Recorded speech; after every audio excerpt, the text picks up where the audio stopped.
Hello, it's CJ from the Magic Lair, and today we're going to be showcasing Garth One Eye. This is kind of a pet deck I've been working on. It's more of a fun deck to play than it is really a winning deck, although it has won some games. This is a bracket 3 version. I tried to make it bracket 2, but bracket 2 modern decks are just way too powerful for this to be bracket 2 with no game changers. So I made it bracket 3 because bracket 3 is basically the same as bracket 2, except with up to 3 game changers. Really the game lengths are about the same length, the power levels are about the same. It's just that bracket 2 doesn't have any game changers. Most of the time when I'm playing this in a bracket 2, people have just as insane combos as they do in bracket 3, so it makes no difference really. Bracket 3 is just a little bit more beneficial for this deck. So I'm going to start off with the land base just to give us a nice baseline to go off of, so you can see where I'm getting my colors for this. As you can see, it's 5 color good stuff. We got Garth here. Just chilling. Love this artwork. And of course we have the old frame because this is a old school themed deck with a little splash of pre-modern just to give it a little bit more power. And as you can see, the text for this commander, he has 1 ability, although he's a 5/5 for 5, so not too bad to start off. But his tap ability is to choose a card name that has not been chosen from among Disenchant, Brain Geyser, Terror, Shivan Dragon, Regrowth, and Black Lotus. Create a copy of that card with the chosen name. You may cast the copy. So the cool thing about Garth is he does get around time restrictions. So if somebody's attacking you, you can at instant speed cast a Shivan Dragon if you want for a blocker or whatever. But my favorite thing to do with this is to create a Black Lotus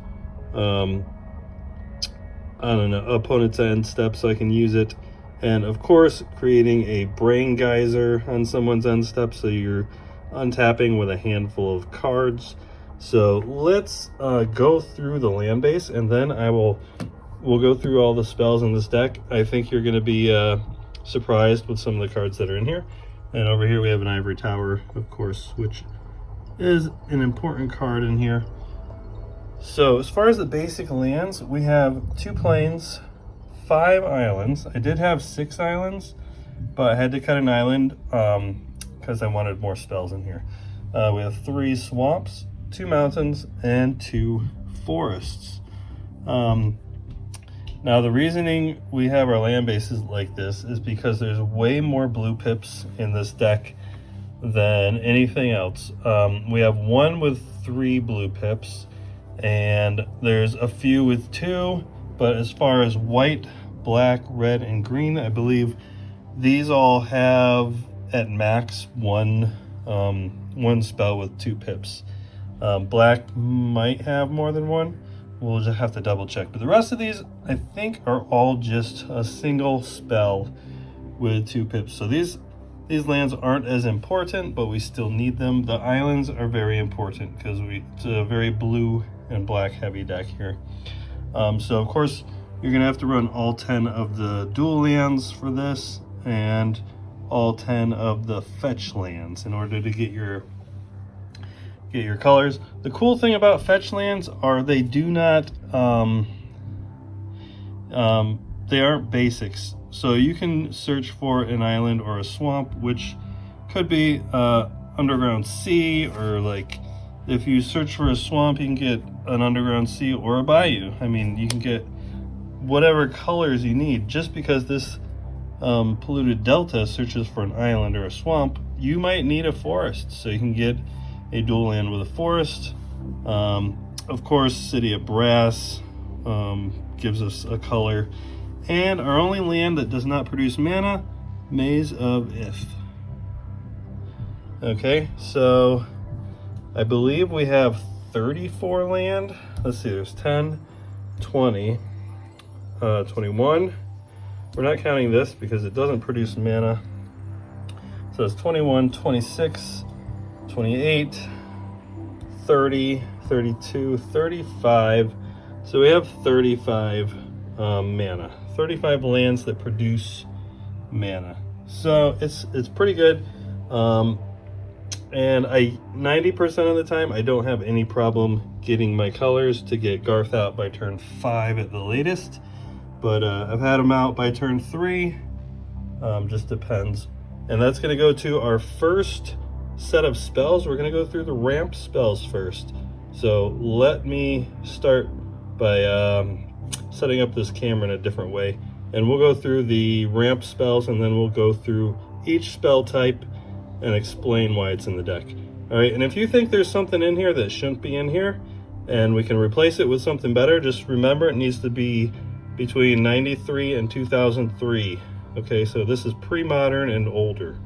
Old border or old frame cards only. So let me know in the comments if you think there's a better card or a more flavorful card. There is only one tutor, it's Demonic Tutor, and the other two game changers are Mox Diamond and a Seaborn Muse. All right, so let's get right into this deck tech. So before we actually get into the 99, we have the cards that Garth himself will allow us to cast. So first of all, I normally cast Black Lotus first on my opponent's end step, and then the next card I would cast is this Brain Geyser. So the Brain Geyser is going to allow me to draw X. Normally with Black Lotus and my other mana, it ends up being 8, between 7 and 8, but usually by turn 6, or turn 5 or 6, I'll be drawing 8 cards, depending if I have haste on my commander or an extra untap, which I'll explain. So normally we'll go Black Lotus, Brain Geyser for 8. Sometimes it's 10, depends if I have a lot of extra mana or a Soul Ring. And then we have Regrowth to get cards out of our graveyard that we might want to need, or we might need to use a second time. Also, you know, if we copy Garth, we can use it to get Garth out of the graveyard. Shivan Dragon, I did cut an actual Shivan Dragon from the deck just because it was so much easier just to use Garth to cast Shivan Dragon, but it was originally in the deck, but it was a little bit redundant. Disenchant, we actually do have a Disenchant in the 99 because artifact and enchantment removal is very important. And just having it on Garth could be limiting if there's like an enchantment that won't allow me to use my creature's abilities, then we wouldn't be able to disenchant it. So there is a Disenchant in the 99. And then we have a Terror to get rid of those pesky non-black, non-artifact creatures. All right, so those are the cards that Garth is able to allow us to cast. So now let's go into the 99. So we're going to start out with our ramp. So the first card, of course, Soul Ring. This one, I have it in here because it is a net positive for mana, but most of the cards that I chose for this deck, I'm really color centric, I guess you would say, because Garth does require all 5 colors. So color is really important to me in as far as ramp goes. So I don't have like a Basalt Monolith or a Mana Vault or a Grim Monolith. We just have Soul Ring because it is 1 mana, and if not to get Garth out, it does help us to cast some other spells early. All right, and then the next card is, of course, a Mox Diamond. It's so easy to get land in this deck. It's almost free to cast Mox Diamond because I can always just, if I really need to get the land out of the graveyard, I can just regrowth it once I get Garth out. But usually I don't have problem getting lands. So Mox Diamond is a auto-include.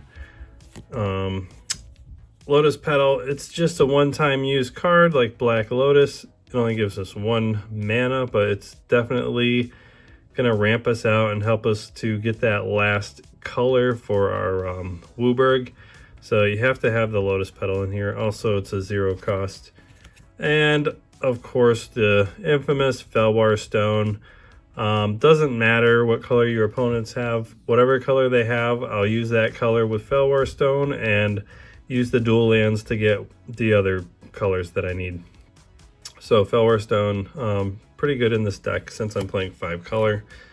Of course, Dark Ritual, not going to help us get our commander out faster, but will help us if we have some X spells in here that you'll see a little bit later.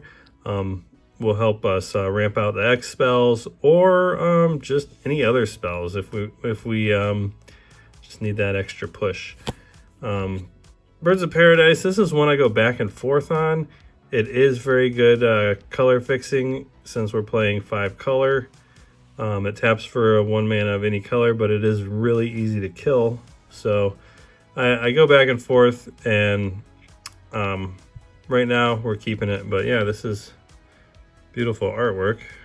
So I've heard that this artwork for Birds of Paradise was the original artwork for Volcanic Island. Let me know in the comments if that's true or not. But I have heard that from multiple different people in the old school community. But I guess they didn't like how many birds were in it. I'm not really sure. But that's why there was no Volcanic Island in Alpha. They decided not to use this artwork for it, and then they commissioned another artist who it wasn't ready for the Alpha print run, so they didn't have a Volcanic Island in Alpha. But that's the story I heard. Let me know if that's true. Birds of Paradise, always good, but you know, like I said, easy to get rid of. The next one, Krosan Restorer. Now this is a little more expensive piece of ramp. It's 2 and a green, and it does say that it only untaps 1 target land. However, threshold means if you have 7 or more cards in your graveyard, it's going to untap up to 3 target lands, which is really good. And this artwork, I love this artwork on here. But it's really easy to get cards in the graveyard with this deck, especially if we have land tax. We're gonna tutor for 3 basics on our upkeep and probably throw a couple of those in the graveyard. So it's going to be pretty easy to get Krosan Restorer on board, and she's going to untap 3 lands. So that's really good for color fixing when you have dual lands, because you can tap, say you can tap it for black, and then you can untap it and tap it for blue. So pretty good. Next piece of ramp here, we have Nature's Lore. It's only 2 mana, 1 and a green. Search your library, put a forest directly into play. So basically, with this one, you can search for dual lands if it's a forest dual land. So that's why this one's in there. It's pretty good. Another one, Rampant Growth. This only lets you get a basic land. And it comes into play tapped, but it only costs 2. So if I'm like strapped for mana, I can still play this for just 2 mana, get another land into play, and hopefully it'll get me through the rest of the game. All right, this is now we're looking at playing extra lands here. We have Exploration, which is going to allow us to play an additional land each turn. That's really good. And then we have Burgeoning. This is in place of Fast Bond, because Fast Bond's actually banned in Commander. So normally I would be playing Fast Bond here, but we're playing Burgeoning, which is not as good, but it's close, especially if you get it out first turn or second turn. And people are still going to be playing land on each turn. This gives you 3 extra land drops each turn. However, you do need to have the land in your hand, which it does go well with land tax, because if I start out behind 1 land, as long as you're like not the first player to go, and if you're not going first, usually you're going to have less land. So land tax is really good on the first turn to grab like 3 to 6 basic lands, and maybe you can get them out with Burgeoning and get ahead. Another one that doesn't see a lot of play, but I really like Carpet of Flowers, especially for a 4-player commander game, because most of the time somebody is going to be playing blue, and as long as they're playing blue, they're probably going to have islands. You know, nowadays a lot of people play dual lands and other utility lands and stuff, but blue players usually are going to have a couple of islands, and so this is just going to give you like 2 to 3 extra mana during your main phase. So it's kind of like a every turn Black Lotus once you get some islands out on the board. Doesn't always work, but when it does work, it's usually pretty good. All right, and then our last one, which is part of our finisher combo, Mirari's Wake. So creatures you control get +1/+1, and whenever you tap a land for mana, add 1 mana to your mana pool of any type that land produced. So this is like a mana flare that's just for you. It does cost 5 mana, but this is more of a combo piece finisher. So 5 mana is okay. It's like gonna be a late game combo to finish off your opponents. And well, I haven't gotten it to work yet because usually somebody counters part of it. And like an interesting point with this deck, I don't have any counter spells. This is not a you win the game deck. This is more of a deck to exercise your brain. So you need to kind of think about what spells you need to hold on to, what spells you're going to tutor for, or, you know, get out of the graveyard. You really have to use your brain with this deck. The cards in the deck are all old and have very basic abilities, but there's a way to handle any threat on the board with this deck if you can navigate it properly. So this is a really good card, and it's part of our combo piece, which I will show you later. We'll put it up here so that we can come back to it. Copy artifact, not really a piece of ramp, but you can copy other mana rocks, either your own mana rocks or something your opponents have, or if they have something really scary like the One Ring, you can copy that if you want. So copy artifact, definitely an auto include if you're playing blue. All right, now we're going to go to card draw. So our card draw spells, we don't have a lot because our main card draw is coming from Garth with that mana drain on a stick, and it's really important that we have mana drain on Garth because we can cast mana drain at instant speed. That is part of the trick with this deck, is that we can just draw on people's end steps, and especially if we have a Seedborn Muse out and you can untap Garth on everybody's turn, we can use that mana to draw out with I almost said mana drain. I actually had a mana drain in here. I took it out because we're not running counter spells with this deck. No, Brain Geyser.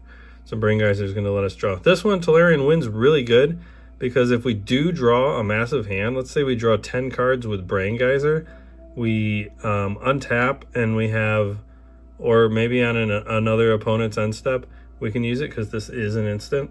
Also the artwork on here is incredible.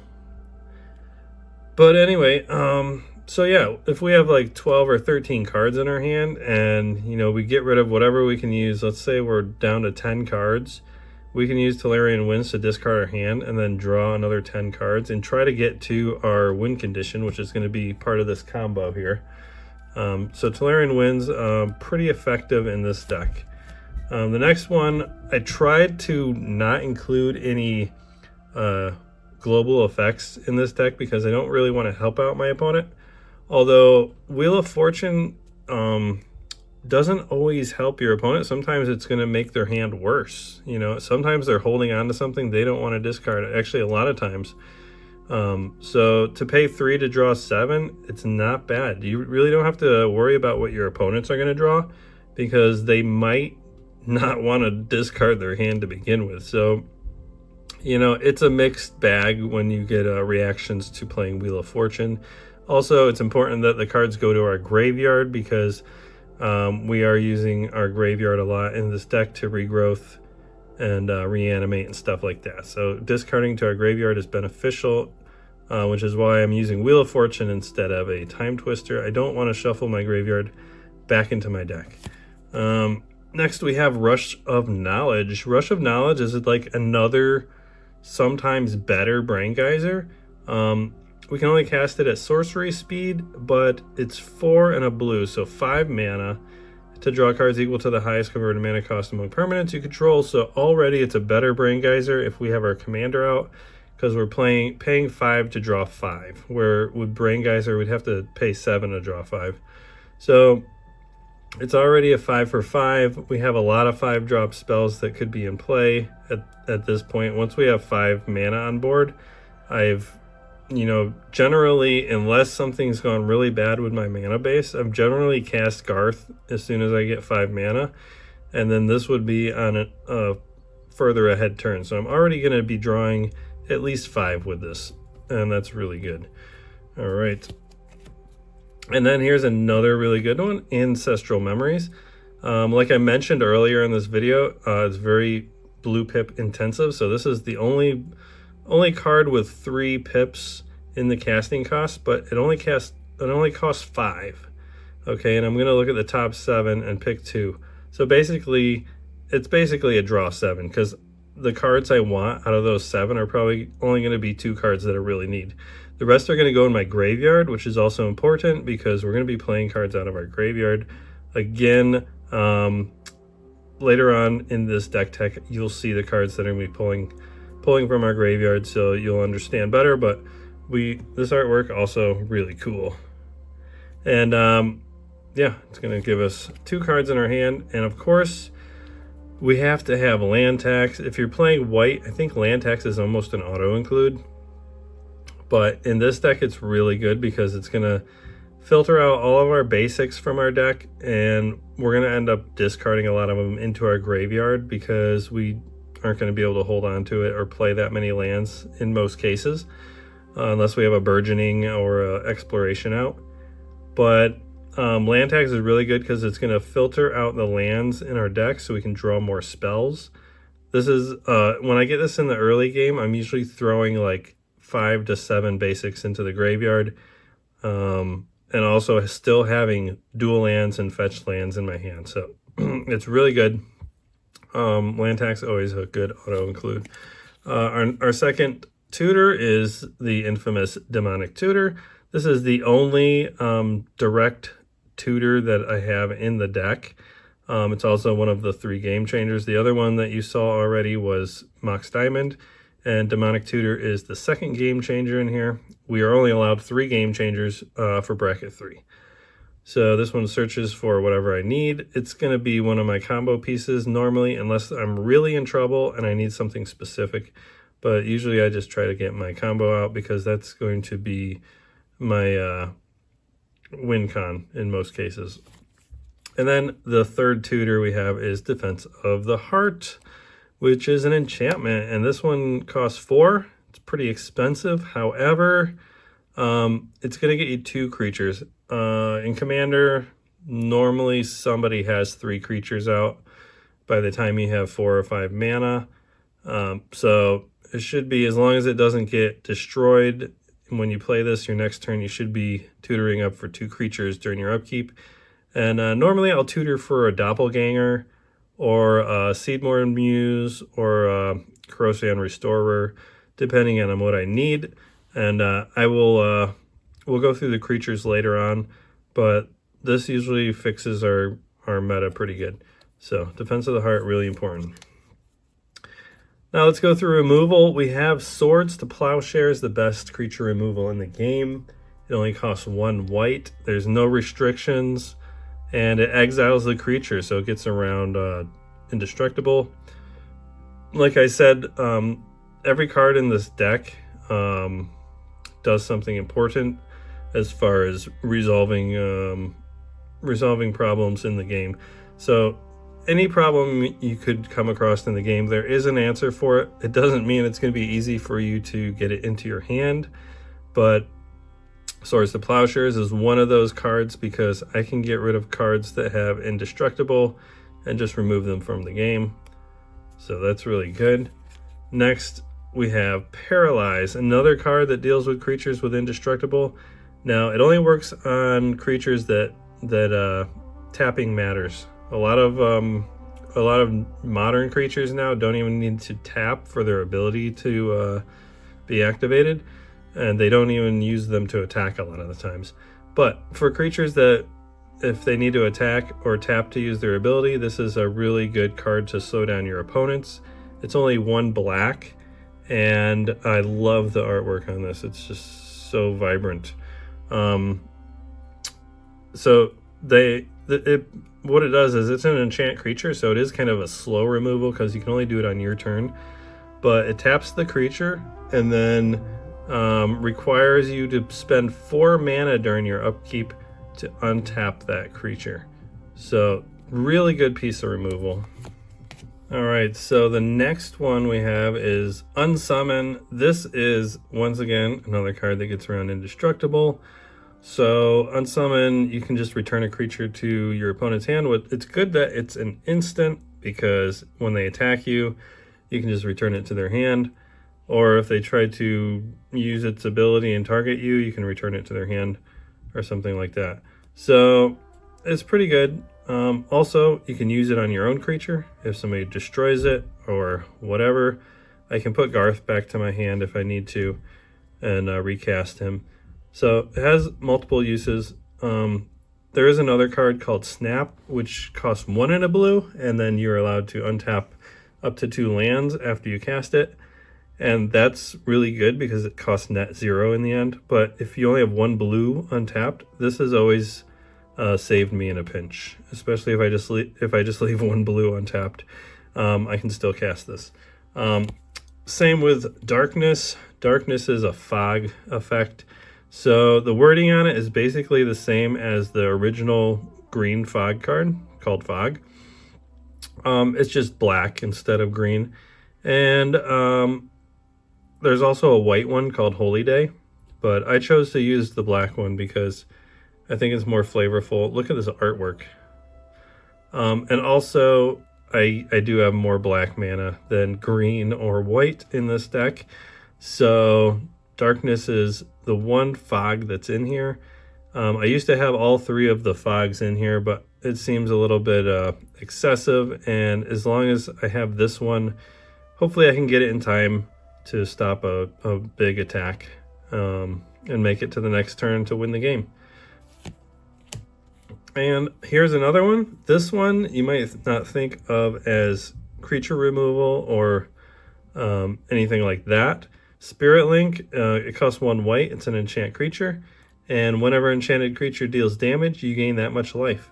So it's basically you're putting lifelink on somebody else's creature, except you're the one gaining the life. You can also put it on your own creature, basically giving your creature lifelink. But I try to put this on somebody else's creature. There's a lot of good creatures out there that usually 5 to 7 power level, or even if they have a creature where they're buffing it like with a bunch of counters, this is really good to put on there, because if they attack you, it's going to net 0 damage. Now, if they can do enough damage to kill you, if it's lethal, this is not going to save you because damage is going to be dealt before you gain life. But as long as they're just doing enough damage not to kill you, it's pretty good. And it's a lot of the times it will deter them from attacking you, but if all they need is an attack trigger, they'll probably use it to attack you so that you're not gaining life instead of attacking somebody else and allowing you to gain life. Either way, it is a deterrent. It does help you to survive a little bit longer, and it only costs 1 mana. Okay, now we have another removal. This isn't really removal. It's called Evil Presence, and it costs 1 black to turn target land into a swamp. So if they have, let's say, I don't have any land destruction in here. I did have a strip mine. I took it out because, like I mentioned before, color pips is really important in this deck. So I don't want any mana that's not, or any lands that aren't producing colored mana, because it's a wasted slot. But I do have this because we have a Sulcanar the Swamp King in here, which does have Swamp Walk. And that's in here because, for one, most people, if you're playing a 4-player game, somebody's going to be playing black most of the time. If not, I can give them a swamp with this. It also gets rid of cards like Library of Alexandria, or actually Library of Alexandria is banned in Commander, so you don't really have to worry about that. But it will get rid of like Command Tower or Thespian Stage or Witch's Clinic, any kind of utility land that you don't want them to have. You can just make it into a basic swamp. Of course, disenchant is in here because enchantments and artifacts need to be removed sometimes, and so we have this disenchant to get rid of those, and we can always regrowth it if we need to use it again. So those were, those were all the 1 pip. Now we're into the 2 pip. Disenchant is a 2 pip, 2 mana cost removal spells. Phantasmal Terrain. This one also not a removal spell, but it does turn target land into any basic land type of my choice. So basically, I'm going to want to make somebody's land a swamp or an island with this, because swamps I can use for Swamp Walk with Solkanar the Swamp King, and islands I can use for what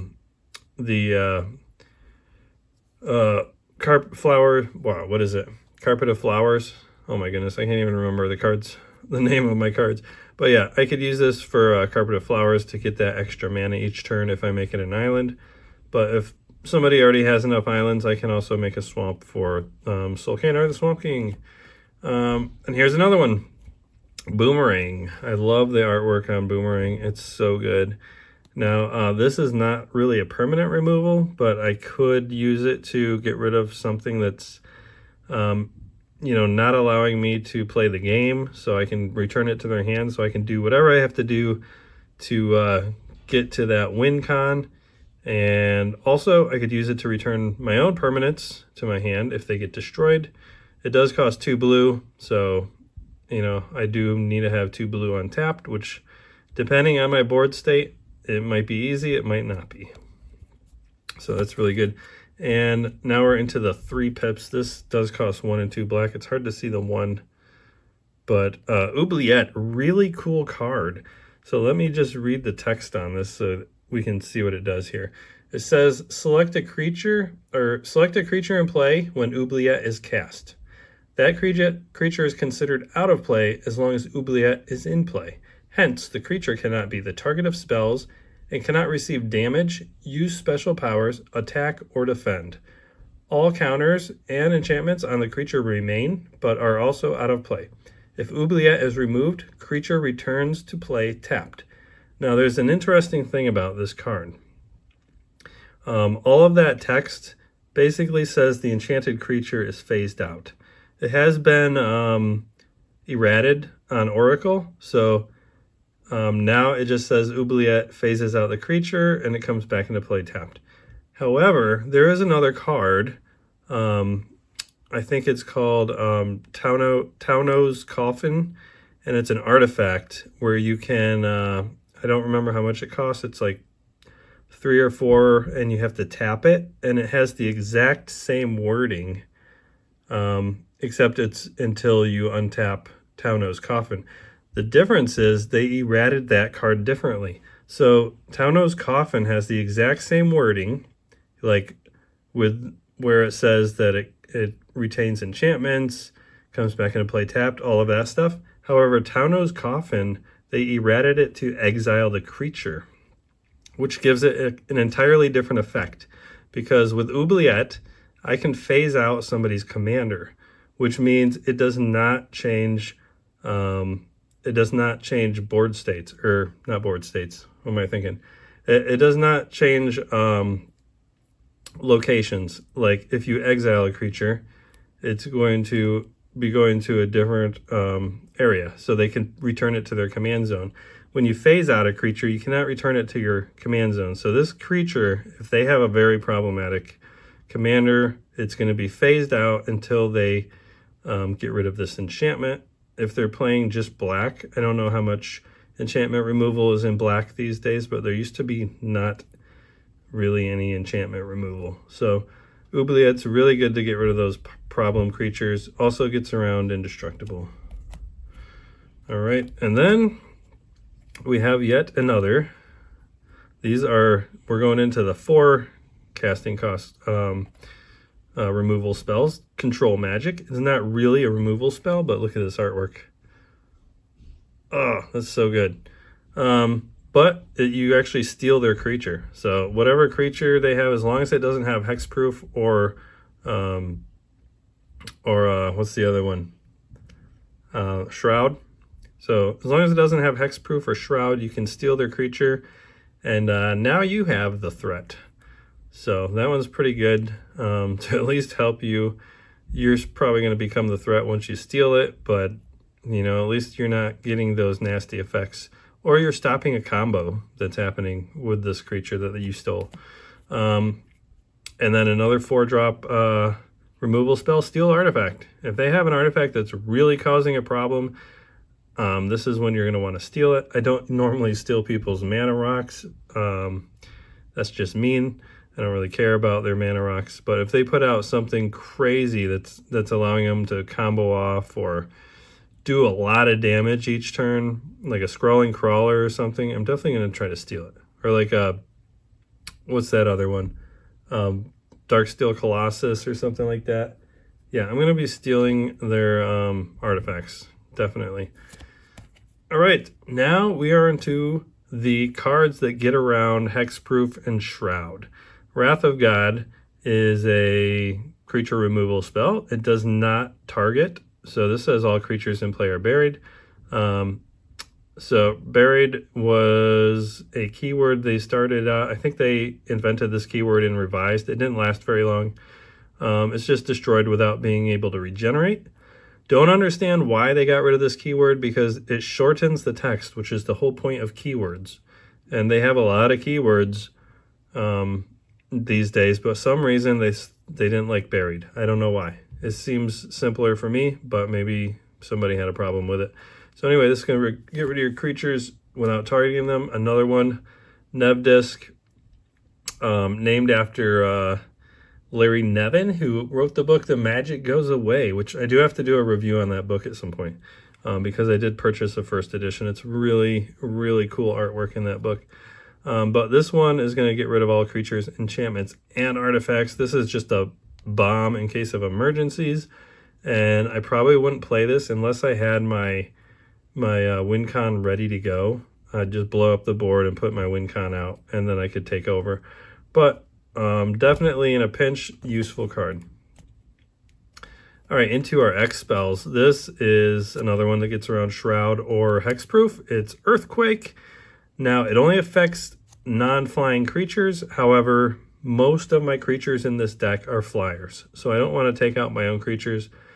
But it does really good against token decks where they're making, like, if they have an army of 1/1 creatures, you can just pay 1 and a red to destroy all of them. However, I did come across a player one time, and I don't remember what card was making these tokens. You probably know, but it was making 2/2 flying creature tokens. I don't remember what they were, but he had a bunch of 2/2 flyers. I couldn't get rid of them with this, so it was kind of annoying. And I almost threw a Hurricane in here, but I don't want to play Hurricane because I don't really need redundancy with the spell, and also I don't want to get rid of my flyers. But anyway, this is just one of those spot removals that helps clear out the board a little bit. And then we have Fireball, of course, the good old Fireball. So Fireball is really important here. It is a spot removal. You can use it to destroy a creature. Not very efficient, but it does take care of a threat in a pinch. However, that's really not the main purpose for it. This one says Fireball does X damage total, divided evenly, rounded down, among any number of targets. Pay 1 extra mana for each target beyond the first. So this is part of our win con. Okay. We're going to destroy all of our opponents with this at some point. But it's like a secondary win con because I think direct damage is kind of lame for a win con, but it is there if we need it. So that's part of our win condition. Now we're going to go into cards that untap or give our commander haste. So Instill Energy does both of those jobs, which makes it a really good card. Oh, and I'm going to put the Fireball over here because it is part of our win con, but it's not the main part. It is part of a part. But Instill Energy is going to allow us to, it doesn't say it with the keyword because it hadn't been invented yet, but this does give our creature haste. And it also allows you to have an additional untap during your turn. So I can play Garth, put this on him, and then I can use them twice in the first turn. So pretty good card. The next one is Mark of Fury. This is a good card because it costs 1 red and enchanted creature gains haste. However, at the end of turn, Mark of Fury is returned to its owner's hand, which is really good because after you use that haste ability, you get the card back in your hand and you can give another creature haste for 1 red. So this is another way to use my commander early, or another creature, or if I clone the commander, I can give the clone haste. And Fires of Yavimaya. This is another one. This one gives all of my creatures haste, and it's only my creatures, so that's pretty important. For 1, a red and a green, all my creatures have haste. You can sacrifice it to give target creature +2/+2. I don't really need that ability. I really just need my creatures to have haste. That's all. All right, and then we have Twiddle, the good old Twiddle. So this one allows me to untap my commander in a pinch. Maybe he's tapped because I used him. My opponent targets my commander. I can just pay 1 blue, untap him, use one of his other spells before he dies. So let's say they target him and I want to use my regrowth before he goes to the graveyard. I'll just untap him, use my regrowth, and then let him go to the graveyard. And yeah, Twiddle's pretty good in a pinch. Kind of like on summon, it only costs 1 blue. So pretty good card for my commander. All right, now we're getting into our recursion. So this is why we want cards in our graveyard.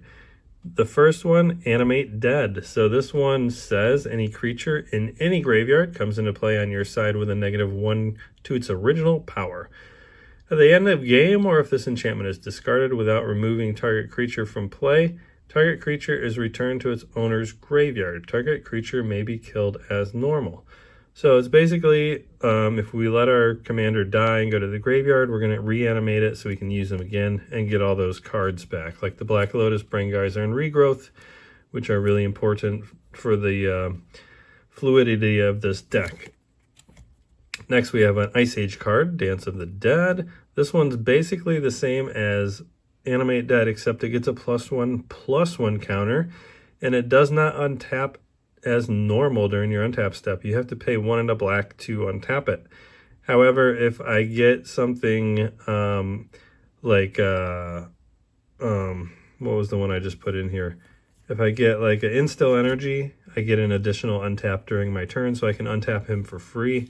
And also, if I get like a Seedborn Muse, I'll be able to untap him for free with that. So it's not as big of a deal as it may seem initially. But otherwise, it's 1 and a black to untap. Next one, Necromancy.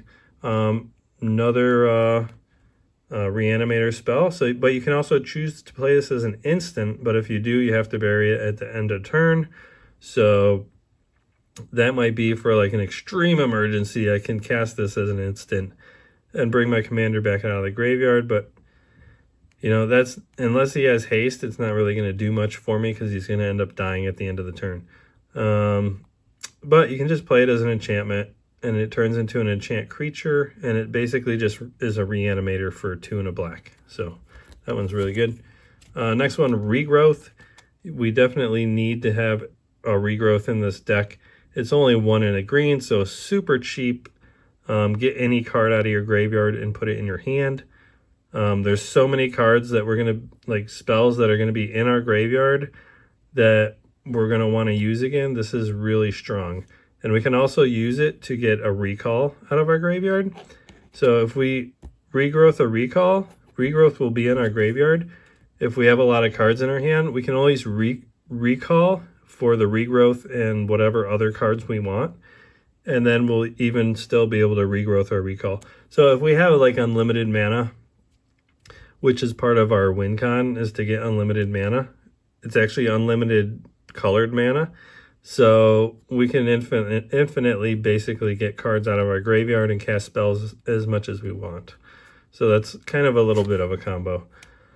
Now we're getting to the creatures. Okay, so Vesuvan Doppelganger. These are not in mana cost order. These are just kind of in order to help me explain them better. So Vesuvan Doppelganger, this one is a spell that's going to copy our commander. So once we've used up our commander's abilities, because you only get to use his spell casting abilities one spell per time that he's in. So you can use the 6 spells that he allows you to cast. And once you've used all those up, that's all you get. So we're going to have to recast him somehow. So this clone will copy Garth, and then Garth will go to the graveyard. The other good thing about this is you can change your copied creature's target during your upkeep if you choose to. So if I want to, I can copy Garth. Once he's used up, I can copy a different creature. I can replay Garth. I can use Garth again. And then if I choose to, if we have that many turns, I can choose on an upkeep to copy Garth again and get all of his abilities again, and he'll go back to the graveyard. So we'll just keep recycling Garth. Another card is Clone. If I don't have Doppelganger out, we'll just copy Garth with Clone. If I do have a Doppelganger, I'll just clone the Doppelganger, because that way I can change the target during my upkeep, just like a Doppelganger. So I have done that before where I've had a Doppelganger. I've cloned the Doppelganger, chosen another target using Doppelganger's ability to clone that creature. So clone works pretty good, and it only costs 4 mana. Norit, this is a kind of a combo piece in this deck. It's a really important card for the deck.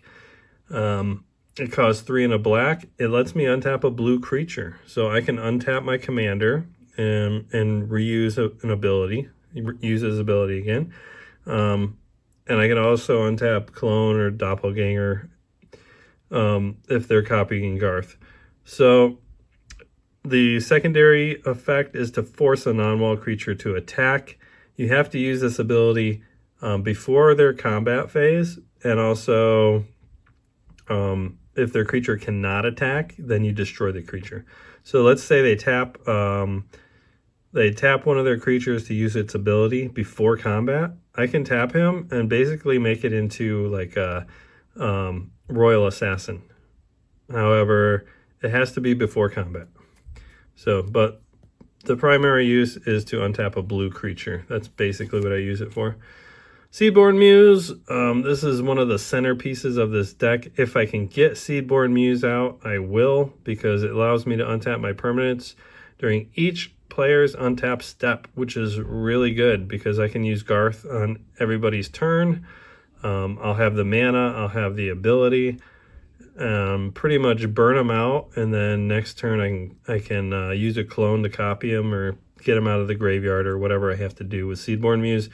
In play, it's pretty strong. Plus, it's a 2/4, so you can't really even lightning bolt it, but definitely susceptible to creature removal. So we do have regrowth and recall and all the animator spells to put it back out if we want to.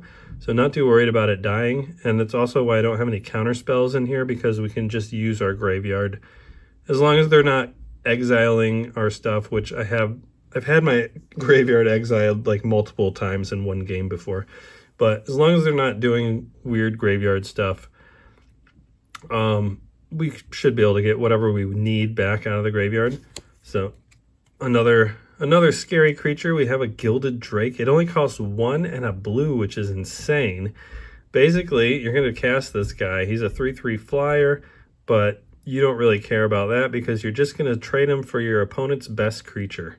And they're going to have a 3/3 flyer. So you're trading creatures. They can't get the creature back unless they destroy it and get it out of their graveyard. Because destroying Gilded Drake is not going to get their creature back. But I like the artwork on here too. It's pretty sweet. But Gilded Drake, really strong. Another one, I've actually had somebody counter my Gilded Drake, and then I just used Animate Dead on it. So it was pretty savage. But Gilded Drake is a good one. Mahamoti Jin. Here we go. We have a 5/6 flyer. Not bad. So like I mentioned, most of my creatures are flyers, and these are like the bread and butter of this deck. The normal way of winning with this deck is just to attack with creatures. So we have a 5/6 flyer right here, Mahamoti Jin, really nice card. And then, of course, the best creature in Magic the Gathering, Serra Angel. So Serra Angel is a 4/4 creature, and she's flying and does not tap when attacking. So it has Vigilance, very good creature. Another 4/4 flyer, we have Singir Vampire. And this is one of the toughest creatures to get +1 counters on, because you have to have somebody block it and kill their creature in order for you to get +1 counter. I think maybe it's happened one time in history, but it's still a 4/4 flyer, so that is in the deck. We have another one, a blue 4/4 flyer. This time it has no special ability. It's just a 4/4 flyer, but I love this artwork. So next we have a little bit smaller flyer. This is a Phantom Monster. It's only a 3/3 flyer, but it's still a flyer. So hopefully you can fly over there and hit your opponent with it. And then our smallest flyer, Hypnotic Spectre. This one's in here basically to have your player discard cards. So if you can get this out pretty early and they can't block it, then you're going to have them be discarding cards at random. It's a pretty mean card. But it's definitely a fun card to play, so it's in the deck. Oh, and next, here we go. We've been talking about Solkanar the Swamp King, but here he is. Solkanar the Swamp King. Swamp Walk. It's a 5/5. It costs 2, a blue, a black, and a red. Mana colors is no problem with this deck with their 10 dual lands and 10 fetch lands. But it's a 5/5 with Swamp Walk, which is why we want to make our opponent's lands into swamps. And also, whenever a black spell is successfully cast, gain 1 life. So if somebody else is playing black, even better. I will be gaining some life off of those spells that they're casting. So that's a good one. Here we go. We got a 4-cost generic mana 4-cost 5/3 artifact creature. Must attack each turn if possible. Cannot be blocked by walls. So Juggernaut, it's just a creature I can get out early and fast, especially when mana color does not matter. It only costs 4. I can just drop down a 5-power creature early in the game and hopefully do some damage. If not, at least I have a blocker. Oh, Pelicron, here is the other piece to the puzzle. This is the other piece to our combo. This is Pelicron. It costs 7, which is a lot of mana, but it's a 4/5 flying. When Pelicron comes into play, untap up to 7 lands. That's the important part, and that's how we get our infinite colored mana, because I can pay 2 and 2 blue to return Pelicron to its owner's hand. So with the combination of Mirari's Wake, which has my land tapped for an additional mana, I first put in Mirari's Wake. I try to do this all in the same turn, but sometimes I don't have the mana, so I'll sneak this out the turn before. But with Mirari's Wake, I can cast Pelicron by only tapping 3 lands. I'll then untap 7 lands. I'll pay 4 using only 2 lands to return it to my hand, and then tap 3 to cast it again. Actually, no, 4. I have to tap 4 lands. So it's a net total of 6 mana to cast it and return it to my hand. And then that floating mana will just float whatever color I need to float. I'll make infinite mana of Wooburg, and then I can just basically Brain Geyser my whole deck, draw however many cards I want, cast everything that I want to do. And if I can't win by creature damage, I can just Fireball for lethal, because I can choose 3 targets and just Fireball lethal damage to each player. So that is really the final win con, which does not usually happen. Usually I just win by creature damage. But if I could ever get this combo out and pop off, that would be really cool. Howling Mine, another fun card right here. If I can get a lot of mana out, I've had this give creatures +10/+0 before. So really good, especially if you're doing commander damage. I can attack with Garth, and if they don't block because they don't want it to go to the graveyard, then I just buff it with Howl from Beyond. Do like 15 commander damage or whatever. So that's pretty good. And then we have two cards that don't really have a slot that's categorized in this deck, but Ivory Tower, of course, beautiful artwork here. Ivory Tower, I'm going to be drawing a lot of cards, and I'll have, if I Brain Geyser on someone's end step, I'm going to have a lot of cards in my hand, so this will gain me 1 life for each card above 4, so I'll probably be gaining like usually 2 to 3 life every turn, except the turns where I draw like 10 cards with Brain Geyser, and then I might gain like, 15 life, who knows. But anyway, Ivory Tower, really good. And then, of course, Time Warp for that time where you need 1 extra turn. It's a time walk for 5. So, and I can always regrowth it. Bracket 3, you cannot chain extra turns. So I can use it to take an extra turn, but then I have to pass and come back. I can regrowth it. And I can always do 2 turns at a time. I can't just take infinite turns with this because you're not allowed to do that with bracket 3. But still, it's an extra turn, and that's really important. So that is the deck. I hope you liked it. Here's another picture of Garth One Eye. It's really fun, and here's our combo pieces here. So we have, this is really our win con. We need all 3 of these, which is easy to get once I have the first 2. I get infinite mana. I put out Garth, or if he's already out, I can Brain Geyser for my deck, and then,